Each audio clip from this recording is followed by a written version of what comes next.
की आरुष एकच रिटेक द्यायचा आहे. रिटेक नको आहे आपल्याला, एकच शॉटमध्ये सगळं झालं पाहिजे. आणि मला त्यांनी सांगितलंच नाही उडी कशी मारायची. उभा राहिलो आणि उडी मारायला मी बसून उडी मारली. पण मी असं व्यावसायिक नाटक कधीच केलेलं नव्हतं. आणि त्यात ते बोक्या सातबंडे आहे आणि त्यामुळे खालची माती झालेली भुसभुशीत. मी असा एकदम हिरो सारखा वॉक करत होतो आणि पाय सटकला. तो सीन झाला आणि सगळ्यात शेवटी त्यांची जी एक्झिट होती त्याने जसं टार गेलं. आणि मला काय माहिती आता ते असं काय करणार आहे. मी सुटलो ना हसत. Shri Ramkrishna education foundation Seth Nandlal Doot English medium school Mundla Ramatar Mandhana arts commerce science junior college. एवढं छोटं होतं. खूप छोटं नाव आहे. मला एक सांग, तू एवढे मॅच्युअरली कसं बोलतो रे? कारण आम्हाला अजून बोलता येत नाही. म्हणजे सीन कुठेही चालू असेल आणि आम्ही जर तिन्ही मुलं जर फ्री असलो तर आम्ही क्रिकेटच खेळायचो. समझते तो समझ ले, बाद में पछताना है, हमारा क्या बिगड़ता है, तेरा ही नुकसान है. नमस्कार मित्रांनो, हॅलो गाईज, कसे आहात? मी प्रसाद महाजन तुमचं स्वागत करतो त्या स्पेशल कॉर्नरमध्ये आपल्या एका नवीन एपिसोडमध्ये. सो तुम्हाला प्रिव्ह्यू बघून लक्षात आलं असेलच की आज आपल्या शोवर कोण आहे. सो आज आपल्या शोवर आपल्या बरोबर गप्पा मारण्यासाठी आहे बोक्या सातबंडे म्हणजेच आरुष बेडेकर. सो आरुषला आपण बोक्या सातबंडेमध्ये पाहिले, आरुषला आपण पाहिले योगेश्वर जयशंकर या मालिकेमध्ये. तसंच आपण आरुषला गाथा नवनाथाची या मालिकेतील बाल नागनाथ या रूपात सुद्धा बघितलंय. सो आपण आरुषबरोबर खूप सारे गमती खूप जास्त धमाल गप्पा मारणार आहोत. सो जर तुम्हाला व्हिडिओ आवडत असेल तर लाईक करा, चॅनलला सबस्क्राईब करा आणि बेल आयकॉनला प्रेस करायला विसरू नका. कारण का मी नाही म्हणतो की the best is yet to come. So let's enjoy this podcast. Let's गो.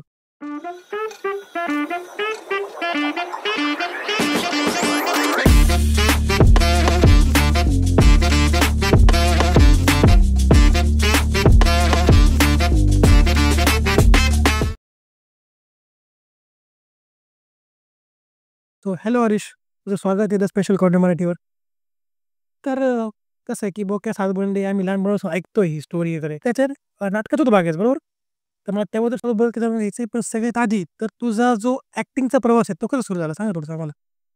ऍक्टिंगचा प्रवास म्हटलं तर मी खूप लहानपणापासून ऍड्स किंवा छोट्या छोट्या काय म्हणतात डबिंग वगैरे करायचो. मी दीक्षा ॲपसाठी सुद्धा डबिंग केलेलं. सो हे लहानपणापासून मी करायचो. पण माझी जी खरी सुरुवात झाली ती योगेश्वर जयशंकर या मालिकेपासून झाली. मग त्यानंतर बोक्या सातबंडे, मग हळूहळू नागनाथ महाराजांची सिरियल ज्याचं नाव आहे गाथा नवनाथांची, ती सिरियल. मग हा असा प्रवास सुरू झाला. पण जी माझी स्टार्टिंग झाली ती एक फिल्म मी केली होती ज्याचं नाव आहे ए फक्त तूच म्हणू. त्या फिल्मपासून माझी सुरुवात झाली. तिथे मला चिन्मय दादा भेटला आणि तिकडनं त्याचं योगेश्वर जयशंकरसाठी कास्टिंग चालू होतं शंकर महाराजांचं. तर त्यावेळेस आम्ही दोघं भेटलो की एक लहान मुलाचा सीन पाहिजे होता. सो बाबा तिथे काम करत होतेच, पण बाबा म्हणले माझा मुलगा चालेल का. सो तिकडनं माझी सुरुवात झाली. मग चिन्मय दादा मला भेटला आणि तेव्हा त्याचं कास्टिंग चालू असल्यामुळं त्याला मी तो दिसलो आणि त्याला मी तो डोक्यात बसलो की ह्याची जर आपण ऑडिशन वगैरे घेतली तर काय होईल. सो मग आम्ही ऑडिशन्स दिल्या, वेगवेगळ्या गोष्टी, व्हिडिओज पाठवले, फोटोज पाठवले बरेचसे. मग काही दिवसांनी आम्हाला बोलवलं नाशिकला एक ऑडिशनसाठी. तिकडे 2-3 मुलं होती. आम्ही त्यांच्यासोबत ऑडिशन्स केली आणि फायनली मी सिलेक्ट झालो योगेश्वरसाठी. पण तिकडनं माझी सुरुवात झाली मी आणि आज हे आहे. ओके, बरं. मला एक सांग, तू एवढ्या मॅच्युअरली कसं बोलतो रे? कारण आम्हाला अजून बोलता येत नाही.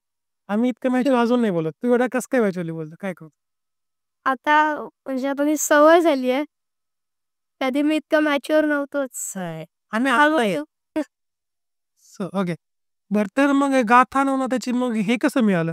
तुला आदी शंकर महाराज मालिका मिळाली होती बरोबर? हो. जेव्हा माझं नाटकाचे प्रयोग सुरू होते, तेव्हा मला गाथा नवनाथांची सिरियल मिळाली. कारण त्यावेळेस नागनाथ महाराजांचा मला रोल करायचा होता. कारण मी आधी ऑलरेडी शंकर महाराजांची भूमिका केली होती.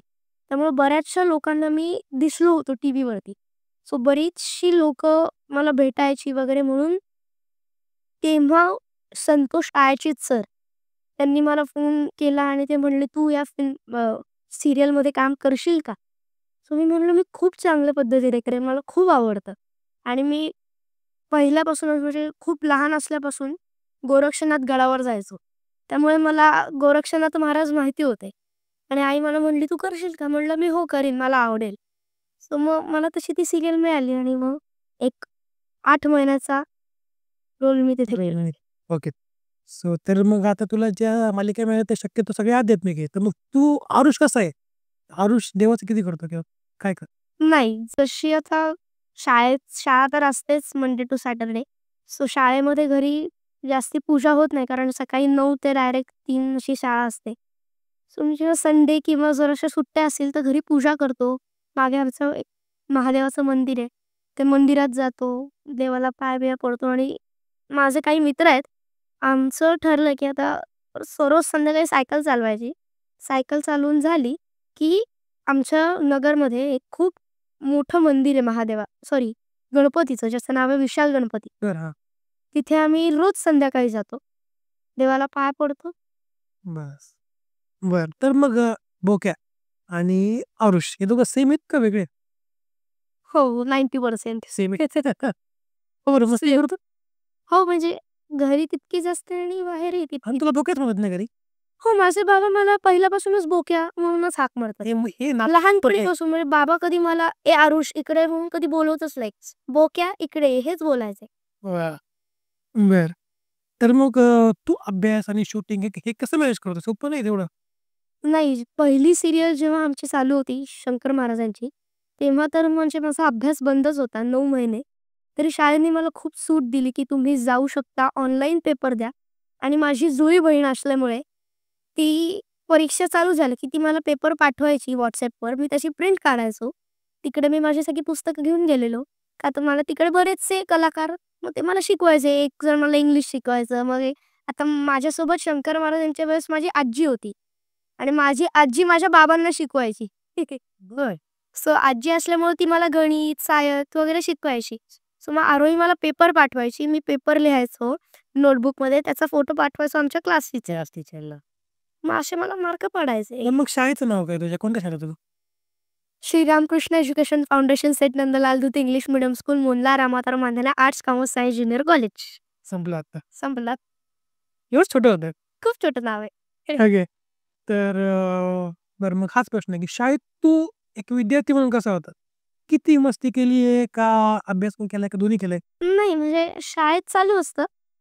म्हणजे जर एखादा पिरियड बोर झाला, तर मग मित्रांसोबत गप्पा वगैरे मारायच्या आणि जर फेव्हरेट विषय असेल माझा, की शिकवत असते, तर मन लावून बघायचं.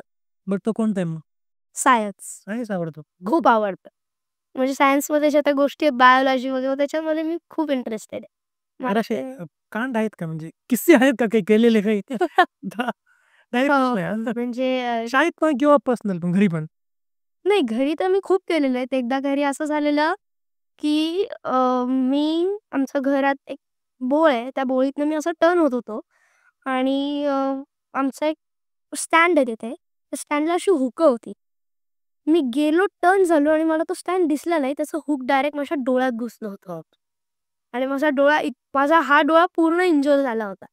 बापरे! थोडंसं वाचलं आणि ते इथे राहिलं, का तर डोळ्यात एकदम आत गेलं. त्यात राहिलं ते. खूप डेंजर. आणि एकदा तर असं झालेलं, की आमच्या घरात एक जिना आहे, लोखंडी जिना आहे. मी वरती चाललो होतो आणि आईने तेवढ्यात मला काहीतरी सांगितलं आणि पावसाचे दिवस असल्यामुळे लोखंडी जिना असा घसरडी जात होता. सो झालं असं, की माझा पाय सटकला आणि मी त्या लोखंडी जिन्यावरनं खरंग पूर्ण खाली आलो. आणि शेवटच्या 2-3 पायऱ्या अशा दगडाच्या आहेत. त्यामुळे त्या घासल्या, माझ्या पूर्ण पाठ सोलवटली होती त्यावेळेस. असे बरेचसे कांड घरी झालेले आहेत. खूप कांड शाळेतही झालेले आहेत. शाळेत म्हणजे एकदा तर असं झालेलं, की आमचा पीटी पिरियड होता आणि पीटी पिरियडला आमचा रनिंगची कॉम्पिटिशन होती. ते शेवटी डिसेंबर महिन्यात वगैरे ना हां, असतात. आमच्या कॉम्पिटिशन्स होतात. सो मी काहीतरी 4थीत होतो आणि माझी कॉम्पिटिशन होती आणि तेव्हा माझी स्पीड खूप होती. सो झालं असं, मी पळत होतो. मी फर्स्ट नंबरला येणार होतो, पण मी सटकलो. माझा दात तुटला पूर्णपणे. दातातनं रक्त, गुडघ्याला खूप मोठी एवढी जखम झाली होती. सो तेव्हा पण माझा दात तुटला. मी डॉक्टरांकडे गेलो. डॉक्टरांकडून मी तिथे तो दात म्हणजे अर्धा निघालाच होता तो. अर्धाच तुटला होता. कुठलं होतं? सो असे पण बरेचसे कुठडे शाळेतही झालेले आहेत. तू बरेच कांड केलेस रे. हो, लहानपणापासून. म्हणजे माझी बहीण खूप शांत आहे घरात. तू एक तिचा शाळेत आवाज म्हणजे शाळेत काय, घरी काय आवाजच नसतो. पण जरी मी 1 मिनिटं पण घरी असं शांत बसत नाही. म्हणजे बसलो जरी ना, तरी हातात काहीतरी खेळीन कळतंय ते. किंवा पत्तेच खेळीन, काहीही करत असतो बसूनच. मी शांत नसतोच कधीच. बापरे! तू खतरनाक आहे रे खतर. म्हणजे एवढे कुठं नाही करून बसलेस. अजून तू ते बोटं सांगितलं पण नाही. मी एका इंटरव्ह्यूमध्ये ऐकलं होतं. ती बोटं बोट असं हो, तर झालेलं असं की अ, पौर्णिमा होती आणि आम्ही ह्याची सीरियल चालू होती म्हणजे गाथा नवनाथांची. सो झालेलं असं की आम्ही सगळे वरती मी, अक्षुताई, विक्रमदादा म्हणजे अक्षुताई म्हणजे माझ्या पहिल्या सीरियलमधली विलन बरं. वंदना. आलं लक्षात. तर तिची मुलगी आम्ही सगळेजण वरती टेरेसवरती दूध पित होते त्याचं. सो झालं असं की आई, विक्रम काका आणि अक्षुताई ते दूध पित होते आणि मी आणि तावी खेळत होतो तिकडे. ती वरती ओपन जिम होती. आता ते नसतं का ते पायाचं वगैरे त्याच्यावर आम्ही बसून खेळत होतो त्या पायावर. आणि असा हात ठेवला होता आणि मी उभा राहिलो म्हणून का तर ते मला बसून येत नव्हतं कारण माझी हाईट खूप मोठी होत होती. म्हणून मी उभा राहिलो, हात ठेवला आणि ते एकदम कोपऱ्यावर ठेवला असा जॉइंट असतो ना त्याच्यावर हात ठेवला आणि ते पुढं गेलं आणि माझा हा जो या हाताचा आहे ते असं अख्खं मांस निघालं होतं. अख्खं साल निघालेलं आतलं हाड दिसत होतं. हां. तुम्ही अजूनही माझं नख बघितलत ना तर हे असं अजूनही आहे. खतरनाक आहे रे तू. काय-काय कुठं नाही करून बसलायस. ओके. तर तू मित्रांची रिएक्शन काय असेल जेव्हा ते तुला टीव्हीवर बघतात किंवा मालिकेत बघतात? खूप म्हणजे ते म्हणले, "तू कसं करतोस हे?" म्हणजे आमच्या शाळेतही ॲन्युअल फंक्शन वगैरे असतं ना, तेव्हा बरेचसे मित्र म्हणतात, "तू इतकं इझिली कसं करतोस हे? आम्हाला तर नाही, नाही. अजूनही स्टेजवर जाताना भीती वाटते." म्हणजे अजूनही जर कॅमेरा वगैरे बघितलं तरी आम्हाला भीती गळगळायला होतं. "तू कसं करतोस?" म्हणजे जेव्हा मी जी पहिली सीरियलच्या वेळेस मी जेव्हा एक सुट्टी घेऊन घरी आलेलो, बरेच माझे मित्र माझ्याकडे आश्चर्य बघत होते, की "हा कसा करतो? काय करतो? कधी आला?" तर त्यांची रिॲक्शन मित्राची म्हणून ते म्हणतात, की "तू आलायस." पण त्यांना हॅपी पण असतात आणि ते स्कॅर्ड पण असतात. हं. म्हणजे तो घाबरत नाही का? आणि ते हॅपी पण असतात का तर हा आलाय. आलंय. अशा दोन्ही रिएक्शन त्यांच्या तोंडावर असायचे. बरं सर मी आहे ना, असे बरेच व्यक्ती पाहिजेत, की इथे येऊन शोवर, की इथं मोठे व्यक्ती आहेत का मोठे माणसं ते सुद्धा इथे येऊन घाबरतात. हा घाबरत नाहीये. हे जे इथं तर पाहिले सध्या का बोलताना थांब मला म्हणले, "थांब ब्रेक घेऊ आपण 5 मिनिटं ब्रेक घेऊ थांबा आपण." हा अजिबात घाबरत नाही. बिनधास्त चाललंय. ओके. सो तर मग बोके सातबंडी याच्याबद्दल काय सांगता येईल? या नाटकाने तुला काय काय शिकवलं? नाही या नाटकात कटील प्रभाव करण्याचं नाटक म्हणजे ते एक तर ते लेजेंडरी होतं आधीच. सो जेव्हा मला हे नाटक मिळालं म्हणजे बाबांनी जेव्हा सांगितलं, की "तू नाटक करशील का?" म्हणजे मी आधी नाटक करायचो, पण ती बालनाट्य करायचो. म्हणजे ती टोपीवाल्याची वगैरे नाही का मागाडीच्या आयटम. तर मी तशी नाटकं केलेली छोटी-छोटी. पण मी असं व्यावसायिक नाटक कधीच केलेलं नव्हतं. आणि त्यात ते बोक्या सातबंडी आहे. म्हणून मला ते खूप आवडायचं. कारण मी लॉकडाऊनमध्ये बोक्या सातबंडीची फिल्म पाहिली होती. आणि मला तो आवडायचा तो ते बाबा म्हणले, "तू करशील का?" म्हटलं, "डन." सो त्याच्यानंतर आमचे बरेच प्रयोग झाले. आमचे 98 प्रयोग झालेत. 98 आता आमचा यूएसला पण झाला ना आय थिंक? नाही आता यूएसला चालू आहे. चाललोय. पण आमचा इंदोर, बंगलोर असे बऱ्याच ठिकाणी प्रयोग झाले. जळगाव, कुडाळ बरेच प्रयोग झाले आमचे आणि त्यामध्ये बऱ्याचशा गोष्टी घडल्या. म्हणजे नाटकाच्या मध्ये-मध्ये तर इतके किस्से घडले, की एकदा माझा सीन होता. मी कुत्रा असतो जो आईच्या मांडीत झोपलेला असतो आणि मी त्याला म्हणत होतो, की "आई झोपेत चालते वगैरे." मग मी म्हणतो, "नको झोपूस की उठ, उठ, उठ." आणि तेव्हा मी त्या सोफ्यावरून डायरेक्ट मागे पडलो होतो डोक्यावर. सो ते बरेचसे कुटाणे झाले, बरेचशा चांगल्या गोष्टी मिळाल्या शिकायला. म्हणजे डिरेक्टर जे आमचे आहेत विक्रम दादा आणि दीप्तीताई, त्यांनी तर मला बऱ्याचशा गोष्टी शिकवल्या. म्हणजे मला तर नाटकामध्ये चालायचं कसं हे सुद्धा कळायचं नाही. मी असा रँडम चालायचो. त्यांनी मला चालण्यापासून डायलॉग्स कसे म्हणायचे नाटकात आणि ह्याच्यामध्ये रिटेक नसतो. नसतो. हे मला सांगितलेलं, की चुकायचं नाही. हे लाईव्ह एकदा दोनदा तर मी चुकलो पण माझ्या जे कलाकार होते यशदादा वगैरे त्यांनी मला सावरलं. थांबायचं नाही, चालू राहायचं. म्हणजे पहिले जे प्रयोग होते त्याला मी बऱ्याचदा चुकायचो.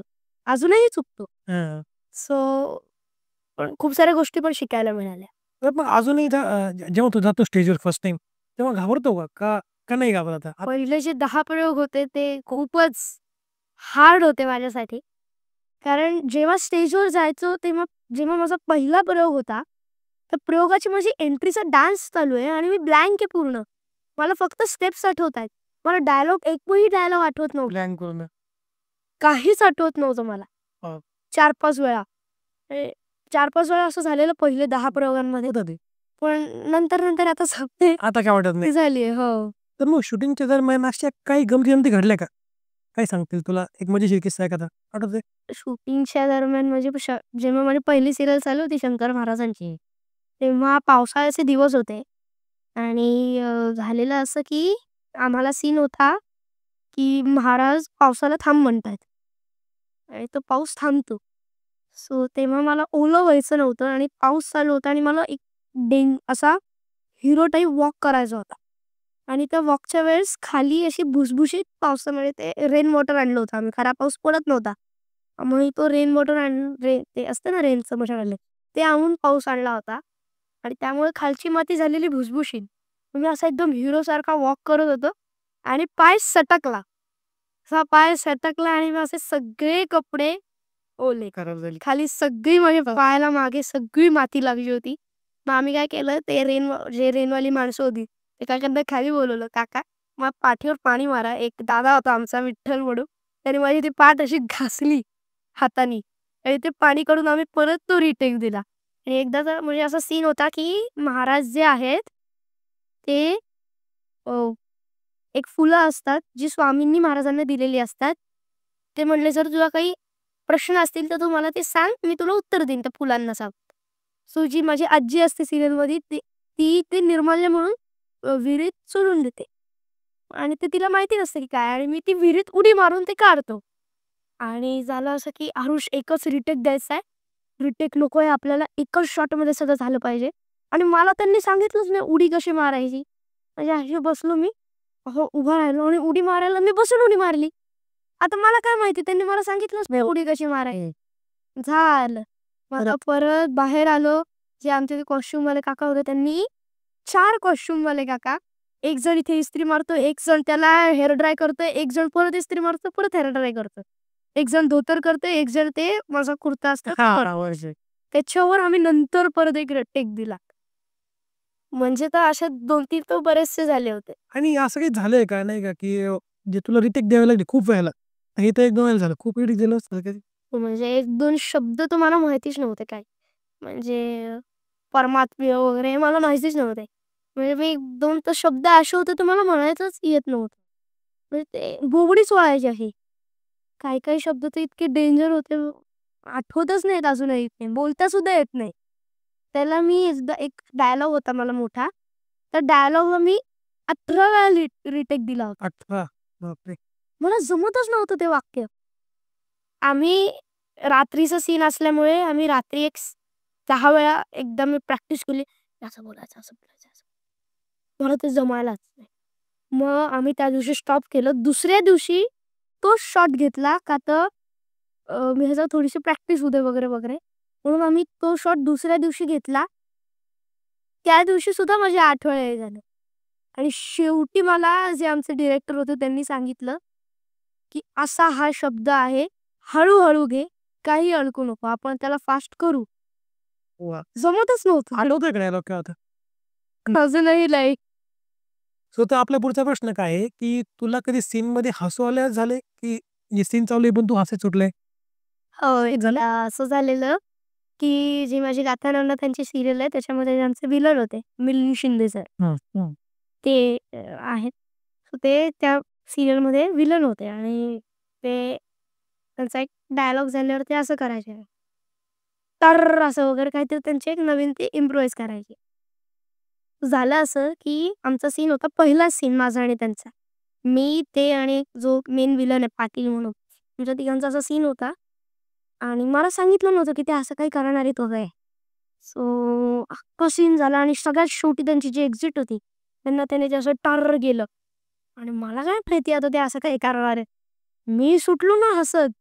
माझ्यामुळे मिलिंद सर, पाटील, सेटवरचे डिरेक्टर, कॅमेरामन, स्पॉटवाले, लाईटवाले सगळे हसत होते माझ्या एकट्यामुळे. बरं. आम्ही 15 मिनिटं सगळेच हसत होतो. म्हणजे माझे त्या सीनच्या वेळेस माझे सेटवरचे मित्र पण होते. आयान वगैरे सगळे. सो ते सुद्धा मला बघून हसतो, की हा का हसतोय? कारण ते लेट आले सीटला. का त्यांना कळलंच नाही काय झालं. हां, मग त्यांनी परत रिटेक केला आणि त्यांनी रिटेक केल्यावर मला तर मी म्हटलं कंट्रोल करू, कंट्रोल करू, कंट्रोल करू. त्यांनी ते रिटेक केला आणि मी रिटेक केलं तर माझे मित्र बाजूला हसतायत आता. कारण त्यांना माहिती नव्हतं की ते काय करणार आहे. ते हसायला लागले म्हणून मी पण हसायला लागलो. असं 4-5 रिटेक झाले आणि मी फक्त खळा, खळा, खळा हसतोय. सो नंतर एकदम कंट्रोल केलं त्यांचा. हे झाला. ते टारर वगैरे केलं आणि ते एक्झिट झाले. सीन एंड झाला. कट म्हणले आणि मग मी जे पळत सुटलो. बापरे! मला कंट्रोलच होईना हसणं. तू सांगतो ना, की मित्र अशी गोष्ट आहे ना, आता इथं शूट चालू होतं. कोणाला तापलं, विराज होता. विराज होता आमच्या देवाचा. अच्छा. सो मी इथं शूटला बसलो आणि हे नालायक दोघं मागं बसून हसू राहिले. मी त्यांचं चाललंय ह्यानी काय लिहिलंय बोर्डवर. त्यांच्या डोक्यात ते होतं, की ते हसत होते. मग आता त्यांना असं मला हसू लागले का? शूटमध्ये की नाही मला हसायला लागले बरं. इकडे चालले सीरियस सीन म्हणजे तो सांगतोय सीरियस सीन हसायले मागं. तर मग आता आपण थोडी बघूया सातबंडीबद्दल. मग हे नाटक काय म्हणतो सांग ना याच्याबद्दल? म्हणजे नाटकाचा जो मेन कंटेंट आहे तो असा आहे, की आपल्याला झाडं किंवा हल्लीची जी पद्धत चालू आहे, की झाडं फक्त कापतायत लोकं आणि लावत तर कोणीच नाहीये. म्हणजे की फक्त प्राणी मारणं चालू आहे. इकडं प्राणी मारतायत, तिकडं प्राणी मारतायत. आणि एवढंच चालू आहे किंवा कचरा वगैरे फक्त पाण्यात टाकतायत आणि पाणी त्याच्यामुळे खराब होतंय आणि आपण तेच पितोय. सो त्याच्यामुळे प्राण्यांना पण खूप हार्म होतंय, आपल्याला हार्म होतंय. सो नाटकातनं हे सांगितलंय, की तुम्ही प्राण्यांना मारू नका. पहिली गोष्ट प्राण्यांना वाचवा. प्राणी is very helpful for ours. त्यानंतर की झाडं आम्ही त्याच्या पुष्पाचा पण कंटेंट टाकलाय, की हा पुष्पासारखा माणूस किती झाडं कापतो. सो हे केलं नाही पाहिजे आपण. म्हणून म्हणजे आमचा एक असा सीन आहे ह्याच्यामध्ये, की आम्ही एक रोप देतो नाटकामध्ये. सो बरीच मुलांनी व्हिडिओज केलेले आहेत, की ते नर्सरीमध्ये जाऊन त्यांनी झाडं आणली आणि लावली आहेत. लावली आहेत. नाटक बघितल्यावरती. ही लहान मुलं करतायत आणि ती मागे लागतायत, की आम्हाला झाडं आणा. आई-बाबा म्हणतायत, की "काय करायचंय तुला ते आणून?" पण मुलं म्हणतायत, की "आणा." इतकं त्यांना ते म्हणजे हे झालंय म्हणजे आम्ही प्राणी वगैरे आहेत त्यामुळे लहान मुलाची पण थोडीशी एंटरटेनमेंट ठेवली. Challenge दे. सो तर मग लोकांची काय रिएक्शन असते म्हणजे ऑडियन्सची काय रिएक्शन असते त्या नाटकाबद्दल? काय त्यांचे अनुभव आहेत? नाही, म्हणजे ऑडियन्सची रिएक्शन तर खूपच चांगली असते. जेव्हा नाटक संपतं, तेव्हा बरेचशी लहान मुलं किंवा ऑडियन्स म्हणतात, की नाटकातनं बऱ्याच गोष्टी शिकायला मिळाल्या. बऱ्याच गोष्टी ज्या आम्ही करायचो त्या नाही केल्या पाहिजेत, हे शिकायला मिळालं. किंवा जर आपण झाडं कापली तर काय होऊ शकतं? ऑक्सिजन कमी होऊ शकतं वगैरे, वगैरे. सो अशी बरीच माणसं भेटली, की जे म्हणतात, की ते आम्हाला आत्तापर्यंत हे कळलं नाही. आणि ते तुम्ही नाटकातून आमच्या मुलांना सांगितलं आणि हे आमची मुलं आम्हाला सांगतायत. सो बऱ्याच गोष्टी आम्हाला सांगितल्या ऑडियन्सनी. तर बोके सातबंदी नाटक परत येतंय बरोबर? म्हणजे आता परत प्रयोग सुरू होणार. मार्च चांगलं सुरू होणार. एंडमध्ये. मार्च एंडमध्ये. येस. तर मग तुला जे 2 मालिका मिळाल्या त्या सगळ्या आध्यात्मिक आहे बरोबर? हां. दोन्ही. तर त्या दोन्हीमधून तुला काही शिकायला भेटलं त्या दोन्ही आध्यात्मिक मालिकेमधून? आता तसं म्हणायला गेलं तर दोन्ही ह्याच्यातून वेगवेगळ्या गोष्टी शिकायला मिळाल्या. म्हणजे दोन्ही शंकर महाराज आणि नागनाथ महाराज यांचं चरित्र कळलं.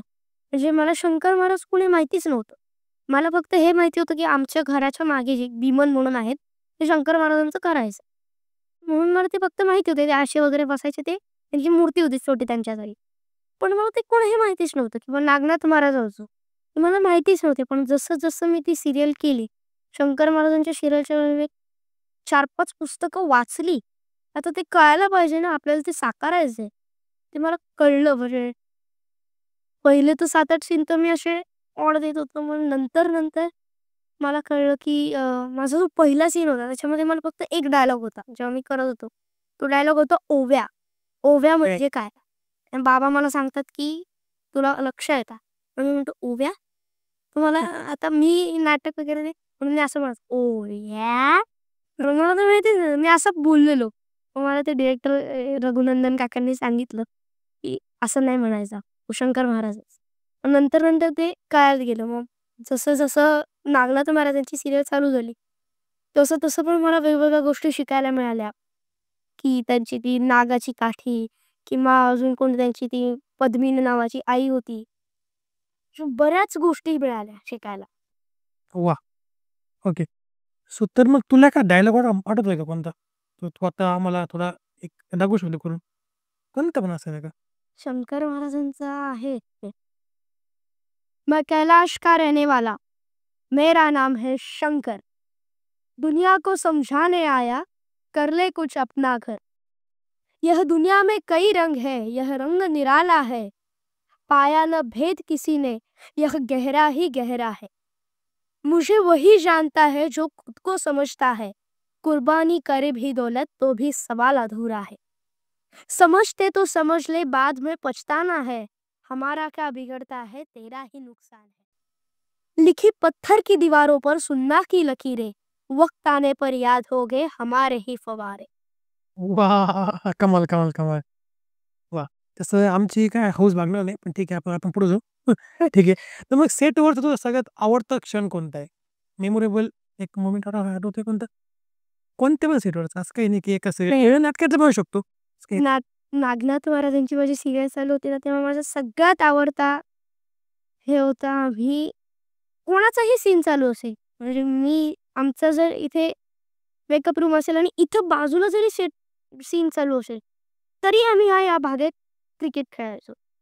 काय वगैरे, म्हणजे सीन कुठेही चालू असेल आणि आम्ही जर तिन्ही मुलं जर फ्री असलो तर आम्ही क्रिकेटच खेळायचो. मग त्यात माझे जे बाबांचं रोल करायचे कोशो म्हणून नाव मोठं होतं आणि आम्ही त्याला शॉर्ट हेअर, ते मी किंवा आशिष दादा पाटील वगैरे आम्ही सगळे क्रिकेट खेळायचो. सीन कुठेही चालू असेल आम्ही जोराजोराने आऊट वगैरे आमचं चालू असायचं. म्हणजे एकदा दोनदा तर असं झालेलं आहे की बॉल आम्ही खेळतो आणि मी मारला आणि तो शीटच्या बाहेर दुसऱ्या शीटमध्ये. बापरे! मग आता आम्हाला बाहेर जायची परवानगी नसायची. किती ओढाने बसलाय मग. म्हणजे आम्ही कळूच द्यायचं नाही. एकदा बाहेर गेलेला बॉल आणि आम्हाला बाहेर जाऊ द्यायचं नाही. सो आम्ही काय केलं ना, कपडे चेंज केले आणि मी एकदम हळूच असं बाहेर गेलो. बॉल आणला, बाहेरूनच फेकला आतमध्ये आणि एकदम हळूच बाहेर आला आणि तो जो कोशो होता त्यांनी आमचे 8 बॉल हरवलेले बापरे! आणि ते आउट परत केलेले नाहीत त्यांनी. एक अजून एक किस्सा आहे शंकर महाराजांच्या सेटवरचा, की एक पाथर्डीचे महाराज आले होते ज्यांचं नाव आहे माधव बाबा. ते आमच्या सेटवरती आले होते आणि त्यांनी म्हणजे असं महाराजांना ते भेटलेले. त्यांनी एकत्र चहा वगैरे प्यायला 7-8 वेळा. प्रत्यक्षात. हो. आणि जेव्हा म्हणजे ते 2-3 वेळा सेटवर आले आणि जेव्हा ते सेटवर आले, तेव्हा एक वेगळी ऊर्जा आलेली सेटवर. म्हणजे एक पेंटर काका सुद्धा आले होते सेटवरती. म्हणजे ते गोष्टी मला अजूनही आठवतायत. सो ती पण एक छान हे झाली होती. बरं मग पेंटर काका म्हणजे कोण नेमकं व्यक्ती? अ, पेंटर काका म्हणजे जे आहेत सोलापूरचे, त्यांचं वय आहे 95. बरं. ते मला खास भेटायला आलेले सोलापूरवरून, कारण ते महाराजांना प्रत्यक्षात भेटलेले आणि त्यांच्या घरी आजही शंकर महाराजांचे कपडे आहेत. वाह! आणि त्यांना ते मला भेटायला यासाठी आलेले की त्यांना असं वाटायचं की शंकर महाराज बाल रूपात अजूनही अस्तित्वात आहेत. म्हणून ते मला सोलापूरहून भेटायला आलेले. म्हणजे ते वय होतं त्यांचं 95 तरी ते आले मला भेटायला. आणि जेव्हा महाराज हिमालयात होते, तेव्हा हिमालयातून जेव्हा ते शुभराय मठात आले, तेव्हा सोलापूरला जो आहे शुभराय मठ, तेव्हा त्यांनी तिथे स्टे केलं आणि तेव्हा तिथे पेंटर काका त्यांना भेटले. वाह! ओके. सो तर मग तुला कोणती भूमिका करायला आवडतं? असे पौराणिक आपण ऐतिहासिक म्हणू किंवा विनोदी बोक्यासंबंधी वगैरे काय म्हणजे कोणतं काय जास्त आवडतं तुला? आणि म्हटलं तर विनोदी करण्यात मजा येतेच, पण तितकीही आध्यात्मिक करण्यातही मजा येते. कारण विनोदीमध्ये हसणं वगैरे असतं, एंटरटेनमेंट असतं आणि आध्यात्मिकमध्ये आपल्याला वेगवेगळे म्हणजे महाराज किंवा गॉड्स वगैरे यांचं चरित्र कळतं. खरं. सो दोन्ही इक्वल असं म्हणू शकतो आपण. ओके. तर मग तुला मोठं होऊन अभिनेता व्हायचंय का काय अजून काही ॲक्टर्स व्हायचंय का अजून काही आहे विचार काही? नाही ऍक्टरच ॲक्टर्स व्हायचं. हा. ओके. सो तर मग तुला अभिनय सोडून दुसरं काय काय करायला आवडतं? हॉबीज काय काय तुझ्या? नाही, मला कुकिंग आवडते. बरं. मला फोटोग्राफी खूप आवडते. फोटोग्राफी, कुकिंग, अजून जे वेगवेगळे जे जेव्हा मी सेटवर असायचो, तेव्हा मी सीन जेव्हा माझा नसायचा, तेव्हा मी कॅमेरामनच्या बाजूला बसायचं किंवा डिरेक्टरच्या बाजूला बसायचं. मला डिरेक्टर व्हायला खूप आवडतं किंवा कॅमेऱ्यातले जे ते वेगवेगळे पार्ट्स असतात किंवा टेक्नॉलॉजी आपण जी म्हणतो ना, ते मला खूप आवडतं. बऱ्याच गोष्टी आवडतात. हो, पहा. तर मग आता उन्हाळ्याची सुट्टी येते, तर यावेळेस काय प्लॅन आहेत? काय आहे काही स्पेशल काय? नाही, आता बोक्या सारबंडीचे आम्हाला काय सर्वांनी सुरू आहे पण. येस. ओके. तर मग तुला जर का मराठी इंडस्ट्रीमध्ये का मोठ्या कलाकारावर काम करायची संधी मिळाली, तर मग तू कोणाबरोबर करशील? मराठीमधलं बोलावं का स्पेशली? मराठी जर मला करायला मिळालं, तर मी करीन अ, ह्यांच्यासोबत, मोहन जोशी सरांसोबत. वाह! ओके. तर मग तुझे या क्षेत्रातले गुरु कोण आहे? म्हणजे कुणाकडे बघून तू इन्स्पायर होतोस? माझे बाबा. वाह! ऑब्व्हियसली. बाबांनीच सगळं शिकवलं मला. वासू. बरं. तर मग तू आणि तुझ्या बहिणीने एक चॅनल सुरू केलं बरोबर? हो. त्याबद्दल सांग मला थोडंसं काय आहे? आमच्या चॅनलचं नाव आहे आरू टेल्स, ज्यावर आम्ही मराठी गोष्टी सांगतो आणि त्याच्यावर आम्ही प्रत्येक गोष्टी सांगतो. म्हणजे भुताच्या, अशी कसल्या अगोर बिरबलाच्या, म्हणजे अजून ते असतात ना सापाच्या किंवा वगैरे अशा सगळ्या प्राण्यांच्या वगैरे सगळ्या गोष्टी सांगतो. आत्ता आम्ही ते जस्ट चालू केलेले आहे. 4 महिने झाले असतील. सो लिंक टाकून दिली खाली चेक करा तुम्ही नक्की डिस्क्रिप्शनमध्ये. डिस्क्रिप्शनमध्ये. ओके. सो एक रॅपिड फायर आहे आता. म्हणजे सो तर मग अभिनय का अभ्यास? काय अवघड वाटतं? अवघड अवघड. अभ्यास. अभ्यास. अभिनय नाही अवघड अभ्यास. ओके. सो जर तुला टाईम मशीन मिळाली, तर तुला कुठे जायला आवडेल? भविष्यकाळात जायला आवडेल का पौराणिक काळात?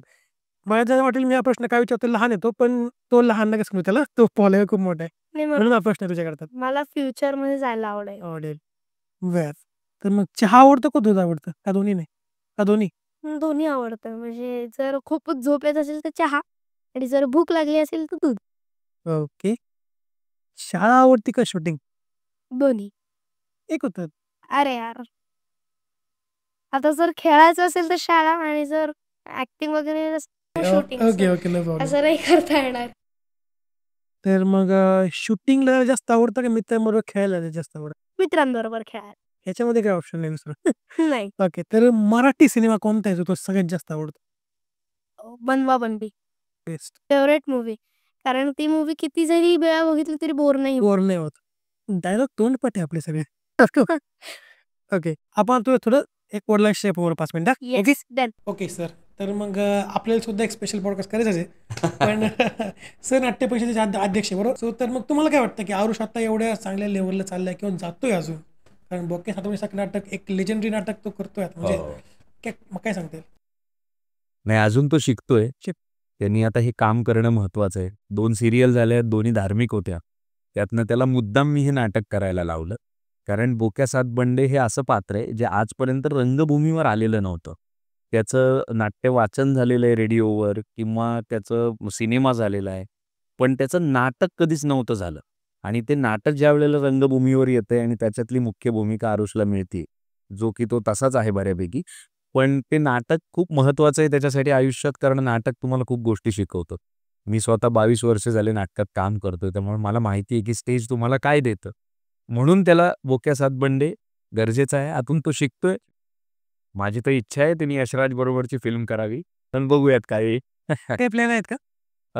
प्लॅन तर आता रोज ऑडिशन्स वगैरे आम्ही ते चालूच आहे. तो स्ट्रगल आहे. म्हणजे हे करिअर असं आहे की तुम्ही एकदा केलं म्हणजे तुम्हाला सतत मिळतं असं नाही. तुमच्यासाठी रोज स्ट्रगल आहे. एक गोष्ट संपली की दुसरं तुमचं सुरूच होतं, जोपर्यंत नवीन मिळत नाही. आणि आता त्याला एवढे अवॉर्ड्स मिळालेले आहेत. पण ठीक आहे, ते तेवढ्यापुरते थांबले. त्याच्यावरनं तुम्हाला कामं मिळतात का? तर थोडंसं तुमचं एक स्टेप तुम्ही वर जाता.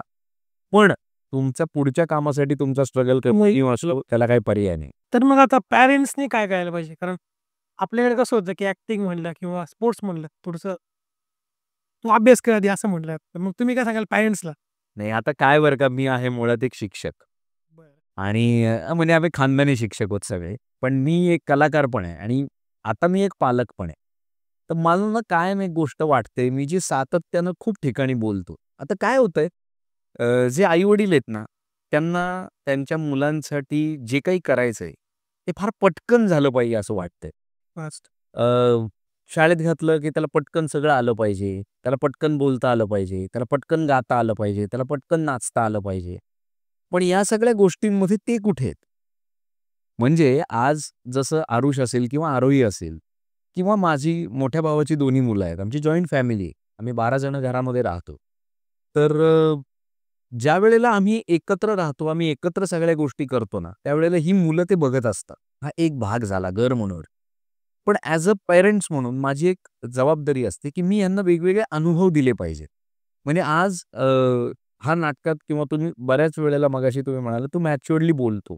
याचं कारण आहे याला लहानपणापासून याला आणि याच्या बहिणीला आम्ही सातत्यानं वेगवेगळ्या ठिकाणी नेलंय.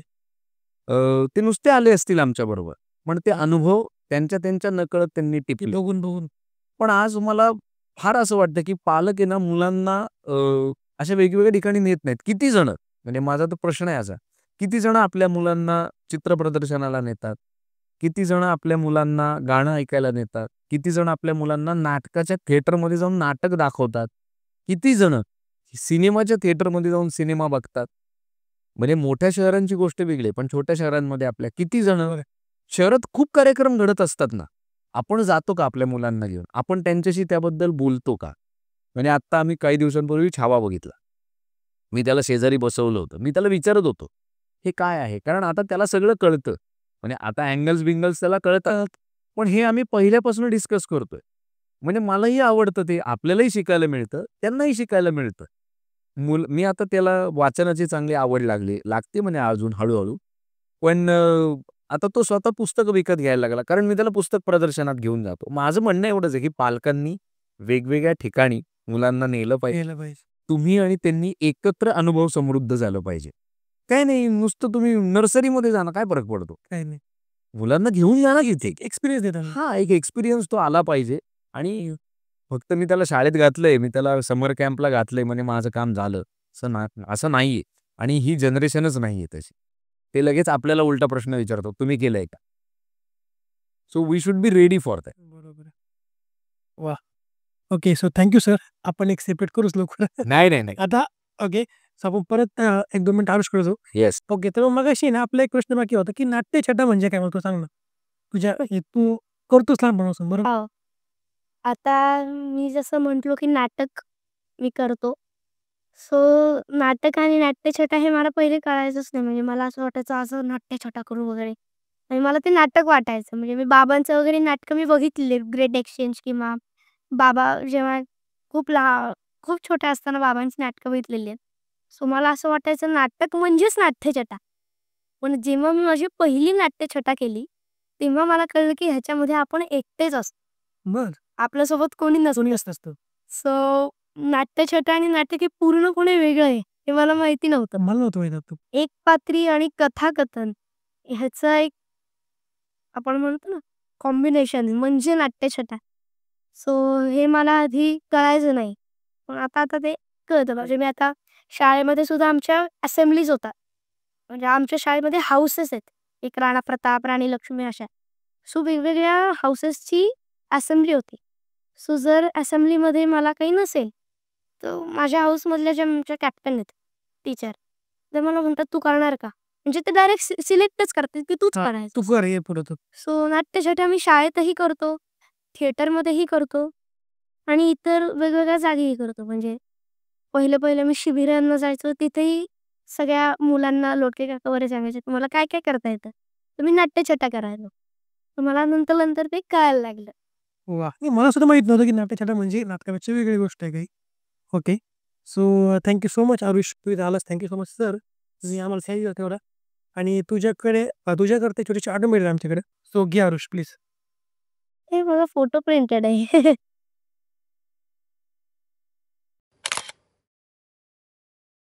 Thank you so much Aarush. आमची एक आठवण तुझ्याकडे राहिली पाहिजे घरामध्ये. Yes. Done. Thank you so much. So that's it for today guys. जर तुमची स्टोरी तुमची गोष्ट इतरांना इन्स्पिरेशन दिलायची असेल किंवा तुमचा कोणता सेटअप असेल किंवा तुम्हाला कोणत्या विषयाचं सखोल ज्ञान असेल, तर मला या नंबरवर व्हॉट्सअप करू शकता किंवा कॉल करू शकता किंवा या ईमेलवर मेल करू शकता.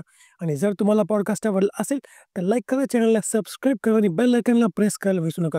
कारण का मी नाही म्हणतो की the best is yet to come.